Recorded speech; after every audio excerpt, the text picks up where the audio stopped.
안녕하세요. 미국 뉴욕 변호사 성선재입니다. 미국 대선을 꾸짖는 남자 성선재와 함께 트럼프와 바이든 미국 대통령 선거 여행을 떠나보시죠. 오늘은 미국 트럼프 전 대통령이 나토에 대해서 한 말, 쇼킹한 발언을 했죠.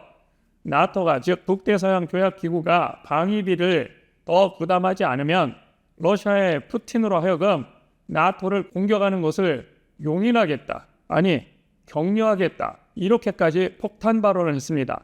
그 폭탄 발언의 진위와 함께 그것이 과연 우리나라에는 어떤 영향을 미칠 것인가 한번 살펴보도록 하겠습니다. 미국에서 국민을 얘기할 때 링컨 대통령이 of the people, by the people, for the people 정말로 유명한 게티스버그 어드레스 연설에서 나오는 people 하죠.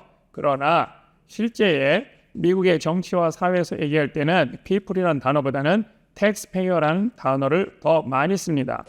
taxpayer, 납세자라는 얘기입니다. 순수하게 번역하면. 그러나 그것을 우리는 보통 유권자라고 하고 있습니다. 미국 국민들의 달러로, 미국 국민들의 세금으로 전 세계를 지켜주는 것을 트럼프는 더 이상 하지 않겠다 선언을 한 것입니다. 니네 방위는 니네 스스로 해라. 각자 도생, 자력 갱생해라 이겁니다. 지금 유럽의 방위비는 평균적으로 2%가 안 되고 있습니다. 그렇기 때문에 러시아가 지금 우크라이나를 침공했는데 미국과 나토 국가들이 엄청나게 도와주고 있죠. 그러나 태생적으로 한계가 있다. 이렇게 전쟁을 하고 있는 와중에도 트럼프가 그렇게 얘기를 했는데 이거에 대해서 미국 국내에서 유권자들이 침묵함으로 인해서 간접적으로 트럼프를 지지하고 있습니다. 우리의 달러를 해외에 쓸데없는 곳에 쓰지 마라. 그들은 자신의 돈을 써서 자기 스스로를 지키지 않고 있는데 미국이 왜 지키느냐. 이렇게 하고 있습니다. 그런데 말이죠. 여기서 중요한 게 있습니다. 나토에 대해서만 트럼프가 얘기하고 있나요? 그게 아니죠. 바로 우리나라에 대해서도 얘기하고 있기 때문에 트럼프 전 대통령이 재집권할 경우에 우리가 트럼프 리스크가 발생할 우려가 있습니다. 지난번 트럼프가 이미 대통령을 했고 그 당시에 우리나라의 방위비 분담에 대해서 많은 것을 요구했습니다. 한번 살펴보면 이번에 어떤 일이 일어날지 우리가 예측 가능하죠. 자, 트럼프가 대통령의 당시에 우리나라에 대해서 어떤 입장을 요구했는지 살펴봅시다. 첫째, 어마어마합니다. 그가 재임 시절에 한미 방위비 분담을 몇 배를 인상할 것을 요구했을까요? 무려 5배 인상 요구를 했습니다. 그리고 그렇게 되지 않을 경우에 주한미군 완전 철수를 시사했습니다. 그리고 한미 연합훈련 축소를 추진했습니다. 이런 것이 바로 한반도 안보와 관련된 정책의 불확실성이 커졌다고 할 수 있습니다. 첫째, 방위비 분담금 지금도 사실 우리가 적지 않은 액수를 하고 있습니다. 유럽의 나토 국가들에 비해서 우리나라는 북한과 지금까지 대립을 하고 있기 때문에 어마어마한 국방비를 쓰고 있습니다. 그리고 주한미군의 방위비도 사실상 지금 주한미군의 무기는 미국이 본토에서 가지고 왔습니다. 그걸 빼는 미군 군사기지 그리고 미국에 들어가는 그 모든 비용들을 전부 다 대한민국이 국민의 세금으로 충당을 하고 있습니다. 과거와 다르게 현재 평택 미군 기지는 전 세계에서 제일 큰 해외 군사기지입니다. 여기에 대한 운영비도 조성비도 전부 다 대한민국 국민이 세금으로 만들어졌습니다. 그런데도 방위비 분담금을 5배 이상 더 요구했습니다. 물론 우리의 책임이고 우리의 또한 권리이자 우리의 권한입니다. 왜? 우리가 스스로 못 지키기 때문에 그러는 겁니다. 최첨단 무기 하나가 몇 천억을 넘어서 1조 원에도 가깝게 되고 돈이 있어도 못 사는 그러한 수준에 와 있기 때문에 방위비 분담금을 많이 요구할 때 우리는 우리 스스로도 그런 것을 준비해야 되는 그런 시대가 왔다. 자주 국방을 위해서 물론 필요합니다. 그러나 급격한 방위비 분담금 인상은 결국은 재정에 막대한 영향을 미치기 때문에 그리고 이 경제적인 영향뿐만이 아니라 그것이 그러면 정치적, 심리적, 군사적인 영향을 굉장히 미칩니다. 트럼프가 지금 유럽에서 얘기한 것처럼 나토에 대해서 방위비 분담을 증강하지 않으면 러시아의 푸틴으로 하여금 나토를 공격하는 것을 용인하거나 격려하겠다 한 것처럼 김정은에 대해서도 하지 말란 법이 없습니다. 그리고 주한미군 완전 철수를 시사하면 니네는 니네 스스로 지켜라 하면 대한민국의 투자 환경과 정치적 안정과 군사적 안정이 흔들릴 수 있습니다. 그럼 우리는 어떻게 해야 되겠나요? 아마도 제가 볼 때 내년부터 정부는 이러한 리스크를 감안해서 국방비를 증액할 것입니다. 그리고 주한미군이 인원은 3만이지만 미군 한 명은 다른 나라의 10명, 100명의 가치가 있습니다. 즉 이 말은 미군이 3만 명 빠지면 우리가 재래식으로 현재 군인 숫자를 최소한 30만 명 이상을 유지해야, 즉 10배 이상에 해당하는 숫자입니다. 그렇게 해도 군사력을 비례적으로 유지하기가 쉽지 않다, 이렇게 얘기를 하고 있습니다. 그런데 주한미군이 3만 명이 현재 주둔하고 있음으로 인해서 현재 대한민국 국군의 육군의 군 복무 기간이 현재 18개월로 상당히 많이 단축됐습니다. 그런데 아마도 트럼프의 집권을 하게 되면 아마도 우리나라도 이거에 대해서 대비하기 위해서, 현재도 군의 인적 자원이 부족하지 않습니까? 그렇다면 숙련된 군인이 부족하면, 전투할 수 있는 전투태세의 군인이 부족하면, 주한미군이 빠진다고 하면 이 나라는 누가 지키겠습니까? 그러면 결국은 군 복무 기간이 늘어날 수밖에 없지 않을까 조심스럽게 예측을 해봅니다. 그러나 이거는 조심스럽고 수동적인 것이 아니라 제가 볼 때는 필연적으로 간다고 보고 있습니다.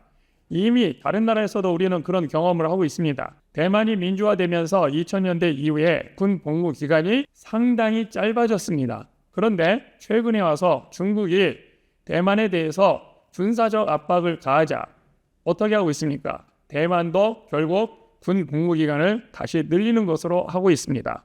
그리고 독일도 거의 군 복무 기간이 방학 때 알바하는 정도로까지 많이 짧아졌습니다. 그러나 러시아의 위협을 현실적으로 인식하고 난 다음부터는 군 복무 기간을 늘리고 있습니다. 우리나라는 북한과 대립하고 있습니다. 전 세계에서 재래식 군인이 제일 많이 포진하고 있습니다. 미군의 주둔이 굉장히 큰 억지력을 형성하고 있었는데 이제는 그 억지력이 상당히 약화될 수 있습니다.